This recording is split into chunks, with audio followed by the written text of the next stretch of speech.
A very good evening and a warm welcome to all the respected doctors who have joined us this evening for yet another session in the series of Neffron, which is an expert curated lecture series for physicians dealing with kidney disorders in their day-to-day practice.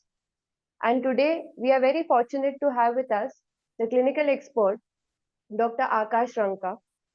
To brief about Dr. Akash Ranka, he is a nephrologist, a renal specialist with over 15 years of experience. Dr. Akash Ranka practices at Titan Medicity in Thane. He completed his DM in nephrology from Bombay Hospital Institute of Medical Sciences, Mumbai. He did his MD in general medicine from Lokmanya Tilak Municipal Medical College, Mumbai. Sir has been very much associated with a lot of patient education initiatives as well as with different CMEs, giving his thoughtful advice and clinical experience to all the respected doctors. So let us begin this session by handing over the session to Dr. Akash Ranka, where he will address a very crucial topic, that is hyperuricemia, what, when, and how to address. Over to you, sir. Thank you very much. And thanks for such a kind introduction. Uh, Looks like I'm not able to share my slide. I You can can you? share it, sir. Yes, I Yeah. have given the permission. Mm, Okay, perfect. So today's talk is like a very common scenario that we see day in and day out. Um, as you know, hyperuricemia, like having abnormally high uric acid level, is very common, especially in Indian scenario where almost 1 out of 5 people would be having that. Somehow I'm not able to share. It says choose what to share. So, okay, entire screen, but also system audio. I am still unable to share. Is there any Sir, way? shall I share it? Yeah, Shall I that's share that's it? fine. Yeah, yeah. Okay, will do.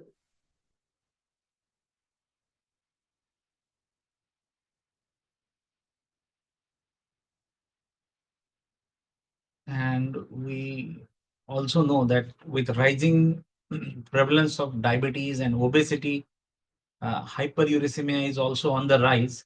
So it's all the more important to know about uric acid. We know that it exists in our body as urate, and that's how we measure it rather than measuring as uric acid.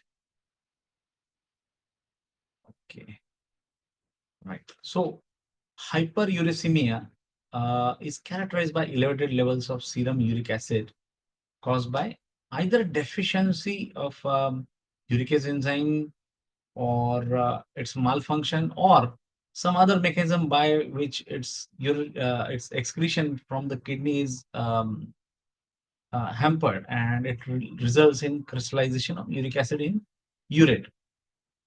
Now, patients, especially with serum uric acid level more than 7 milligram percent in male and more than 6 milligram percent in female, are considered as hyperuricemic.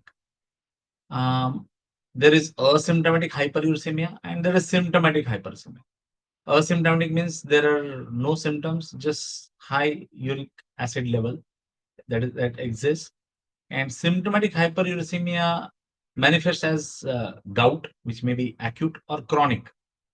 So when it is acute, there is acute redness or intense joint pain and tenderness or swelling over of the involved joint, which is mainly caused by deposition of monosodium urate crystals. More than two-thirds of hyperuricemia individuals are reported to have asymptomatic hyperuricemia. I would other way put it like those who have asymptomatic hyperuricemia, one-third of them go to have acute or chronic gout. And most of the patients who have gout, they have had asymptomatic hyperuricemia. That's why it is all the more important to know about asymptomatic hyperuricemia also, which is often the predisposing condition for the same. Next slide, please. Okay. So the relationship of serum uric acid and CKD, the relation is often not linear, but the risk shows a rapid increase as uric acid concentration reach 7 milligram percent or more. Because we see that kidney is the main excretor of uric acid, and when the kidney function is hampered, uric acid levels go high. On the other hand, if uric acid levels are high, that means there is something wrong going on with the metabolism, and that person is quite prone to have acute kidney injury or CKD. Okay, in patients with CKD, the relationship is linear. Like hyperuricemia is an independent predictor for the progression of CKD. However, the studies are inconclusive about whether the treatment is that helpful as the relationship is linear. Though there are studies which support that if we treat asymptomatic hyperuricemia also, we can delay the progression of CKD. So hyperuricemia also may induce kidney dysfunction and contribute to CKD progression as per the studies. And controlling hyperuricemia, especially if achieved early, may reduce the kidney disease risk. That goes without saying. Next slide, please. So what are the mechanisms by which it can cause CKD is causing endothelial dysfunction and release of certain hormones and inflammatory cytokines and putting kidney into oxidative stress and activating renin angiotensin system. It can cause atherosclerosis and renal vascular resistance decline, increase, and that leads to ischemic death of nephrons, and ultimately that leads to reduced creatinine or uric acid clearance, and that ultimately leads to a more more retention of uric acid, which in turn creates a positive kind of cycle. So the proposed mechanisms are mainly reduce nitric oxide viability, oxidative stress stimulation, activation of renin-angiotensin system, and systemic and global hypertension, kidney vasculopathy, and tubulointerstitial inflammation and fibrosis are the end results. Next slide, please.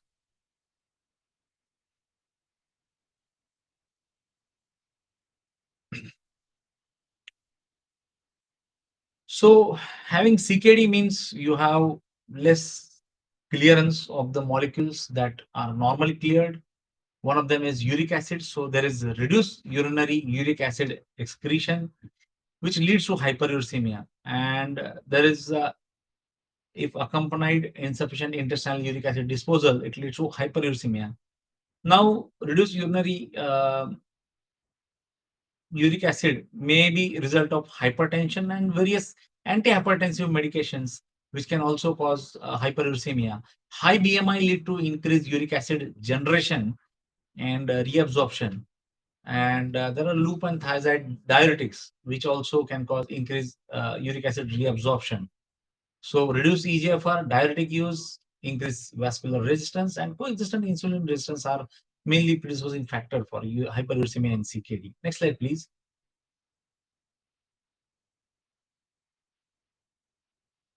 So how do we diagnose it? So blood test to determine the amount of uric acid in the blood. And the typical presentation of symptomatic hyperuricemia is acute gout, especially involvement of first metatarso-phalangeal joint, but most of the joints below knee and below are affected more 90% of the times. Very rarely the upper limb joints are involved. It manifests as acute onset of monoarthritis, and the episode lasts 7 to 14 days generally without therapy. Sometimes it may keep on happening. That is when we call it as chronic inflammatory arthritis. And without treatment, these episodes keep on happening progressively and more frequently, that last for longer periods and can become at times resistant to treatment. So here you can see that first metatarsophalangeal joint is what is mostly affected in acute gout, especially with cold temperature exposure early in the morning or late in the night. And the chronic arthritis can cause uric acid deposition in the tendons around synovial membrane and manifest as like tophi, which can be seen at olecranon bursa, or sometimes at the ear pinna, various sites it can happen all over the body. So from no disease to asymptomatic hyperuricemia, then to acute gout and chronic gout. Next slide, please.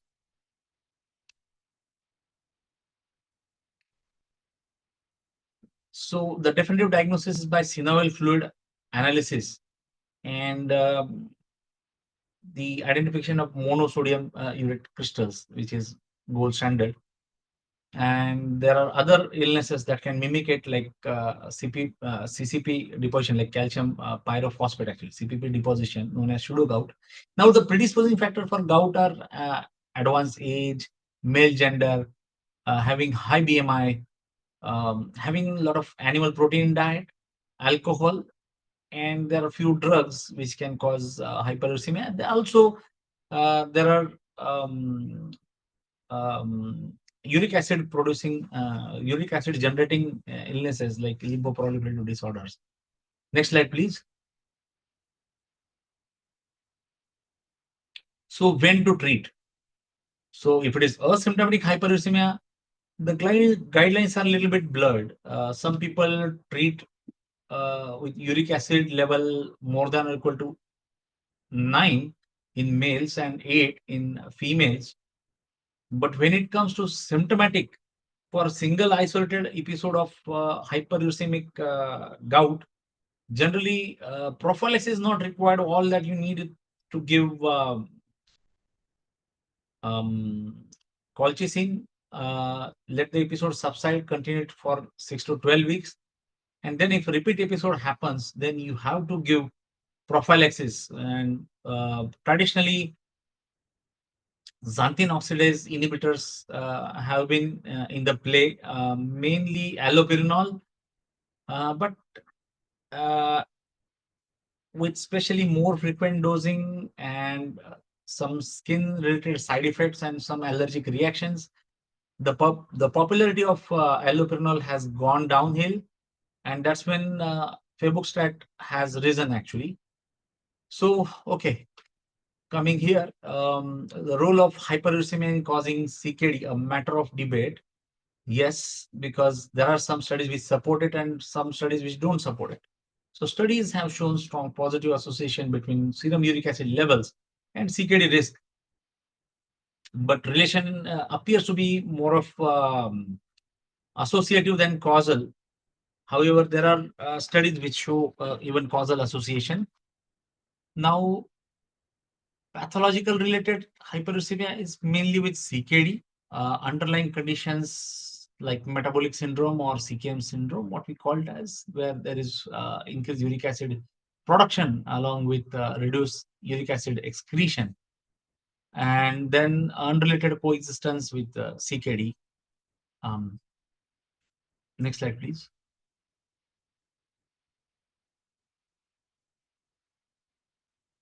So here you can see the title heading like elevated uric acid increases the risk for kidney disease.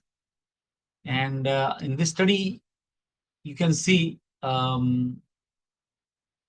large number of population was involved, like 20,000 people of with like healthy volunteers who were followed prospectively for 7 years and analyzed to examine the association of uric acid level and incident CKD or GFR decline to less than 60 ml per minute per 1.73 meter square body surface area. You can see that is, the slightly elevated uric acid level was associated with nearly double risk of incident kidney disease. So maybe it heralds the appearance of drop in GFR, and the odd ratio is quite significant, 1.74. That means it is almost double to have the risk of having CKD with high uric acid, especially more than 9 milligram percent, what I was talking about. And it was associated with triple risk of having CKD. So these increases in risk remain significant even after the adjustment for baseline GFR, gender, age, antihypertensive drugs, and components of metabolic syndrome like waist circumference, HDL cholesterol, blood glucose, and triglyceride and blood pressure. So yes, it appears to have increased risk of new onset kidney disease. Now there's one more study in 2008 that was published, which said that the chance of new onset CKD was almost okay. Okay, it's like, yeah, this is one. So yes, uric acid level increase the risk of new onset uh, kidney disease. Next slide, please. So here again, almost 1.75 lakh individuals with 20-year follow-up. It showed that the elevated serum uric acid level was an independent risk factor for end-stage renal disease with hazard ratio of 2.14. So there are other studies like this longitudinal study, which said that there's increasingly higher levels of hyperuricemia increase steadily as EGFR decline. Moreover, the risk of ESRD increases by 7% for each rise of 1 milligram percent from uric acid level. Next slide, please. Now coming to the hot topic, that is asymptomatic hyperuricemia, whether to treat it or not. Now we know that it is still not recommended, like treating asymptomatic hyperuricemia, but there are certain levels, the thresholds, where we know that either gout is imminent to happen or it can cause catastrophic issues, like we know in uric acid nephropathies also. But as we restricted to asymptomatic hyperuricemia, when so one of the studies showed that when uric acid level was more than 9 milligram percent, uh, the increased risk of ESRD was by triple. So here there are this is Indian person with Indian study who intervened in CKD stage 3 and 4 population with allopurinol versus no treatment for asymptomatic hyperuricemia with more than 9 milligram percent level. And over 2 years, the study was done, and the outcome was like a reduction of blood pressure and CKD progression in treated group. So this is one study which supports the treatment of asymptomatic hyperuricemia, especially when it is more than 9 milligram percent. Another study by Sarkar, a similar study, but here the intervention was febuxostat versus placebo, done over 6 months. And the outcome that was studied was slowing of EGFR decline in febuxostat group. And they found it significant, especially when they intervened more than 9 milligram percent or more mark. There are studies which were done in Taiwan and USA also, where like most of the studies you can see they have been done for 8 or 9 milligram percent mark. And most of the studies have been beneficial in slowing down the GFR decline. So benefit of urate lowering therapy in randomized controlled trials conducted in patients with CKD is there. Next slide, please.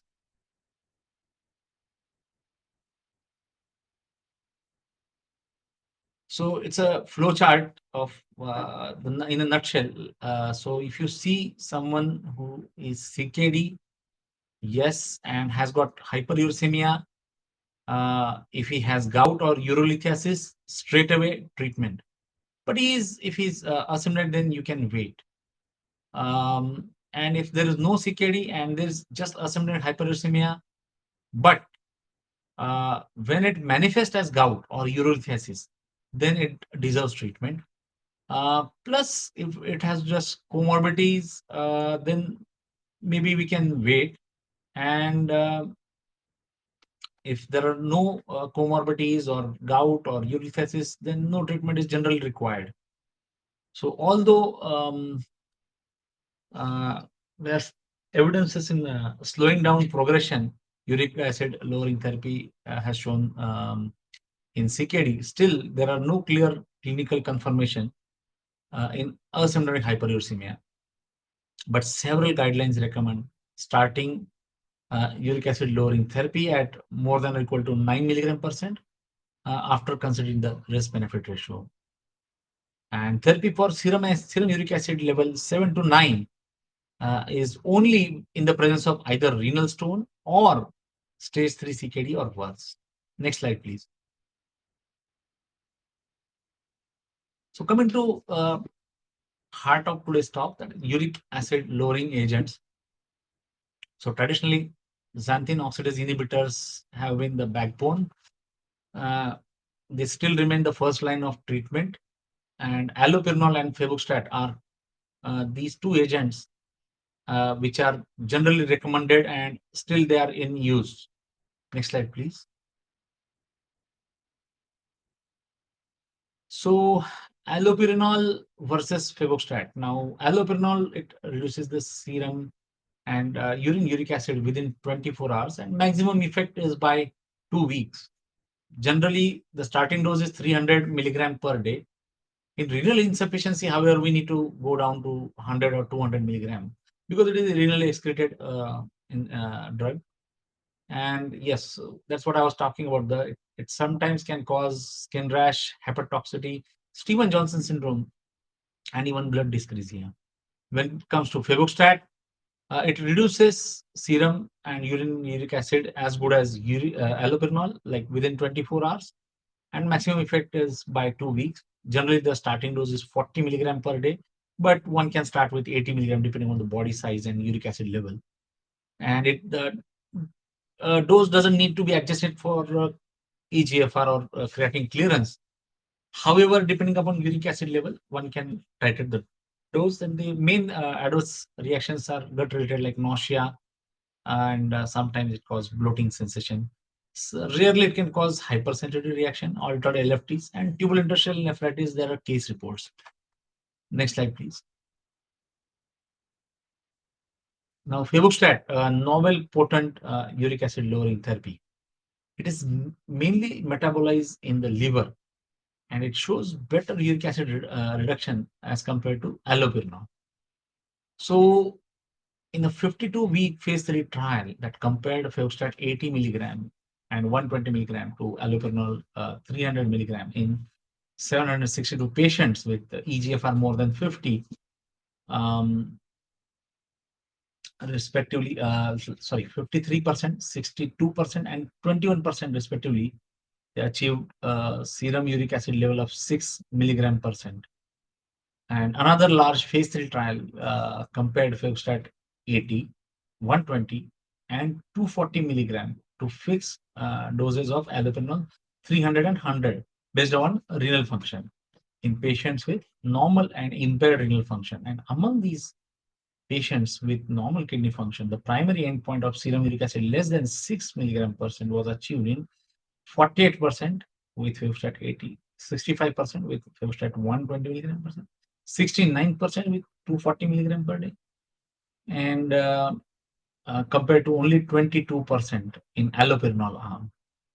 So dose adjustment also was not required in febuxostat arm. So you don't need to worry about like what is the creatinine clearance, what dose I should give so that the side effect doesn't happen.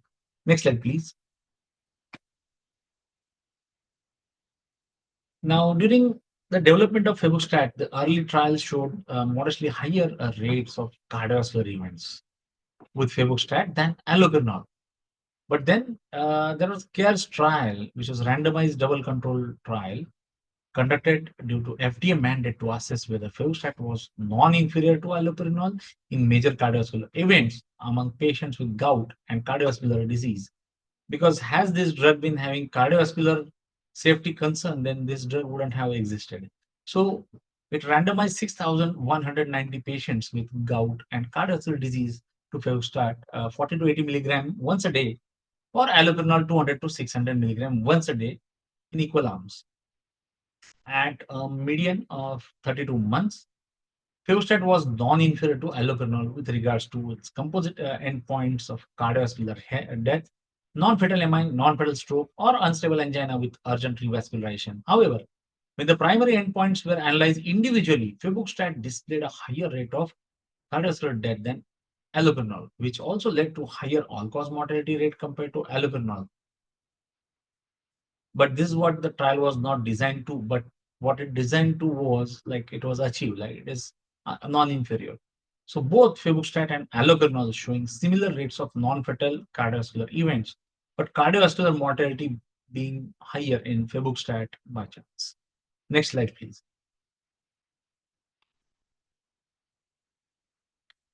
So following concerns about cardiovascular safety of febuxostat, the FAST trial was conducted.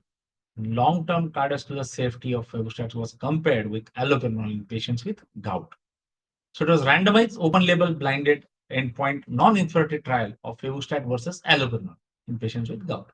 So eligible patients were 60 years or older, already receiving allopurinol and had at least one additional cardiovascular risk factor.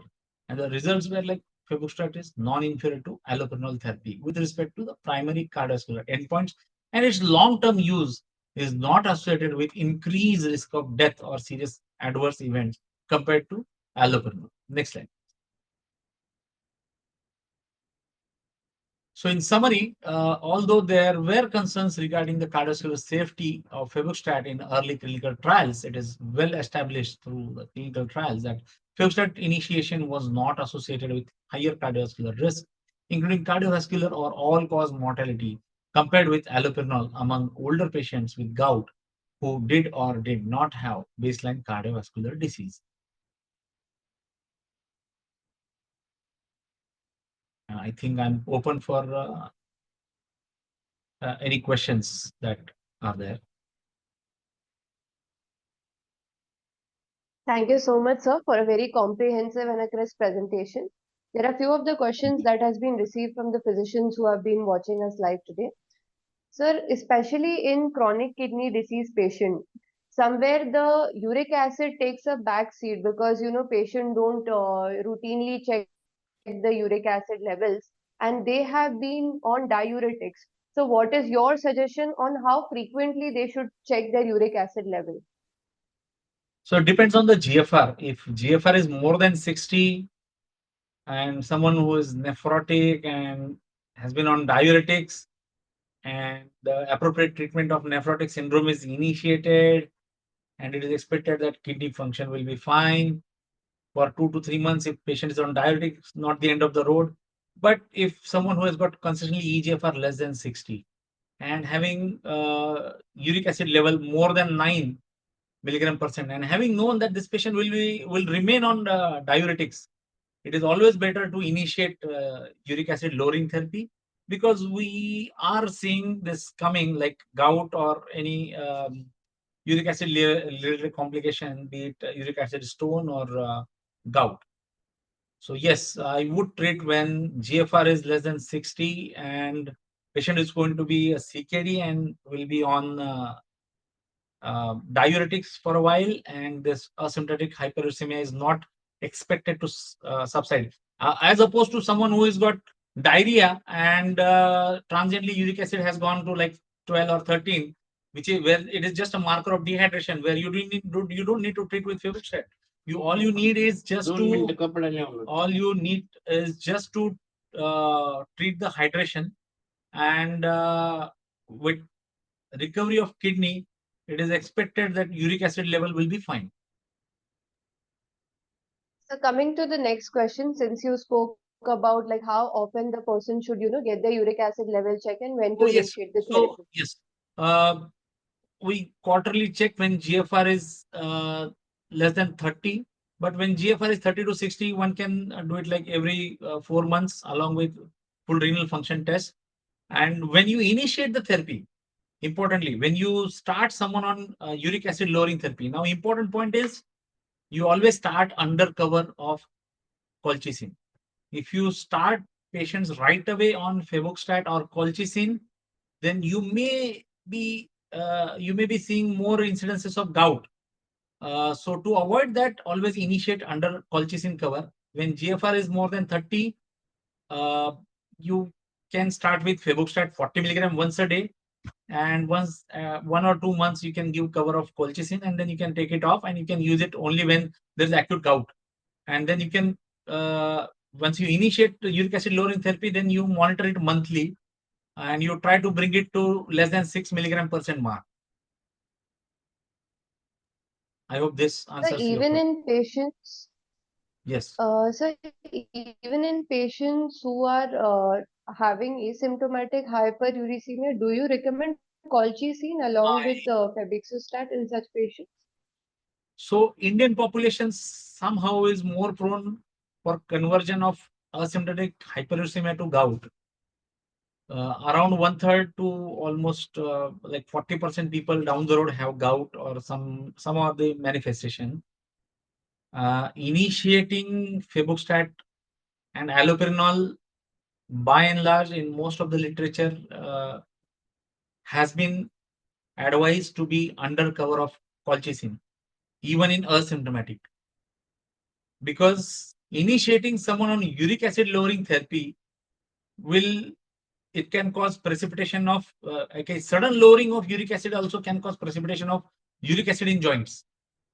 So that's why even in asymptomatic hyperuricemia, you need to initiate under cover of colchicine. Whatever reduced dose you can initiate with, like 0.5 milligram alternate day is also fine. But patients who are on statins, where risk of rhabdomyolysis with colchicine is there, I generally take them off statins for a month and put them on colchicine along with febuxostat. So most of the patients I initiate under cover of colchicine. Sorry, I had to talk this, tell about this important point, because if you just initiate someone on febuxostat with acute gout, you may actually see worsening of gout, and then you may get surprised. Oh my God, I do something wrong? So you didn't do anything wrong. You just did partial job. Like you had to cover it under colchicine at least for a month or two, though literature mentions about 3 to 6 months cover, but practically 1 or 2 months cover with colchicine is enough.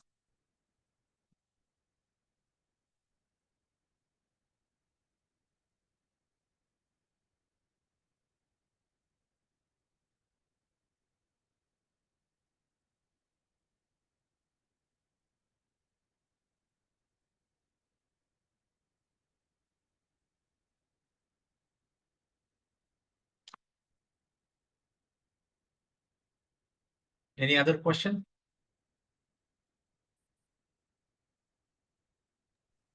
Yes, sir, actually it got disconnected. So there is one question that has come is what should be the duration of the therapy, febuxostat or allopurinol once given, how long it should be given to the patient and like how early they should monitor the uric acid level That's post. tough one, because see, our patients were mainly CKD patients. They continue to be CKD forever. So when they are restricted to have animal proteins, they are on diuretics. So there is predisposing factor for high uric acid. When they are on dialysis, they are allowed to have non-veg and animal protein, and with that, uric acid tends to be higher. So it's very difficult to take uric acid lowering therapy of them, especially CKD population. Uh, but as I said, if someone who is just obese, just diabetic, has hyperuricemia, he works on his weight, works on his diabetes, and has got no more predisposing factors to have gout, uh, and where you achieve the goal, like say it's even lesser than goal, like 4 or 5 milligram percent, there you can stop uric acid lowering therapy. Otherwise, it is not advisable to stop once you start it, most of the cases, but you may alter the dosage depending upon the requirement. So once you stop decide to stop it also, then also it is not advisable to stop it in one go. You first reduce it like alternate day regime, or you halve the dose, and then gradually you stop it. If you stop it all of a sudden, you are calling for an episode of gout.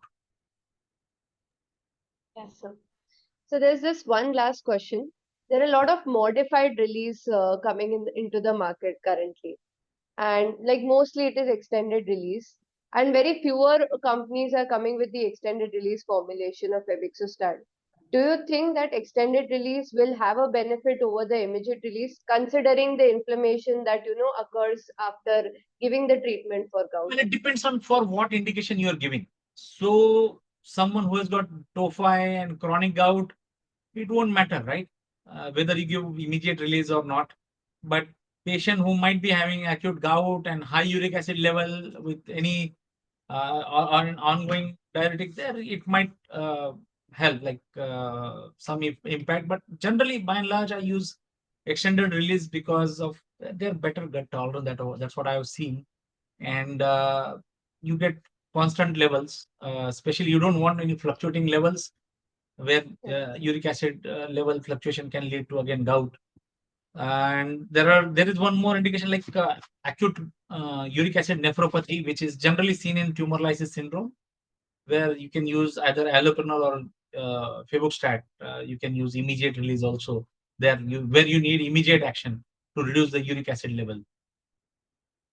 I hope this Thank you. answers your question. Thank you so much, sir. Yeah. And with this, we come to an end of the session. And just to our audience, I would like to share that this session, the recorded session, will be available on YouTube and you can watch it anytime as per your convenience. And, sir, I would like to propose a vote of thanks on behalf of the Saffron family for joining us today and sharing your clinical expertise on a very important topic, that is hyperuricemia. Thank you so much, sir, and we look forward to your continued support and guidance throughout. Thanks a lot. Thank you very much for providing me the platform. Thanks a lot for being patient listeners. Thank you. Thank you, sir.